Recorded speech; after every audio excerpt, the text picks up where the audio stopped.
কাশ্মীর ভ্রমণের কিছু জরুরি তথ্য। কাশ্মীরের আবহাওয়া অপ্রত্যাশিতভাবে দ্রুত পরিবর্তন হয়, তাই আবহাওয়ার দিকে বিশেষ নজর রাখবেন। শীতকালে কাশ্মীর ভ্রমণ করলে পর্যাপ্ত পরিমাণে শীতবস্ত্র বহন করবেন। কাশ্মীর সাধারণত পর্যটকদের জন্য নিরাপদ, তবে অযথা স্থানীয়দের সাথে কোনো রকম ঝামেলায় জড়াবেন না বা কোনো রকম রাজনৈতিক বিষয় নিয়ে আলোচনা করবেন না। বিমানই হোক বা ট্রেন, অন্ততপক্ষে 1.5 থেকে 2 মাস আগে টিকিট কেটে রাখুন। কাশ্মীর ভ্রমণ কমপক্ষে 8 রাত 9 দিনের করুন, তাহলে আপনাদের কাশ্মীর ট্রিপটি সার্থক হবে। কাশ্মীর ভ্রমণের ক্ষেত্রে দামাদামি করার মানসিকতা থাকা উচিত। যে কোনো বিষয়ই হোক, কোনো জিনিসপত্র কেনা বা হোটেল বুক করা, গাড়ি বুক করা বা হর্স রাইডিং করা, অর্থাৎ যে কোনো ক্ষেত্রেই দামাদামি করতেই হবে।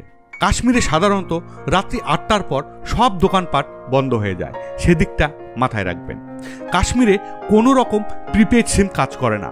আপনাদের হয় পোস্টপেড সিম বা কাশ্মীরের লোকাল সিম ব্যবহার করতে হবে। কাশ্মীর ভ্রমণে গিয়ে টেন্ট করে বাইরে রাত কাটানোর পরিকল্পনা না করাই ভালো। এমনকি হোটেলে থাকলেও রাত্রি 8টার পর বাইরে বেরোনো একদমই উচিত নয়। সবশেষে একটা কথা না বললেই নয়, একটা জিনিস অবশ্যই মনে রাখবেন, কাশ্মীরের কিছু অসাধু ব্যবসায়ীরা আপনাদের ঠকানোর জন্য ওঁত পেতে বসে রয়েছে। সেদিকে অবশ্যই নজর রাখবেন, চোখ কান খোলা রাখবেন।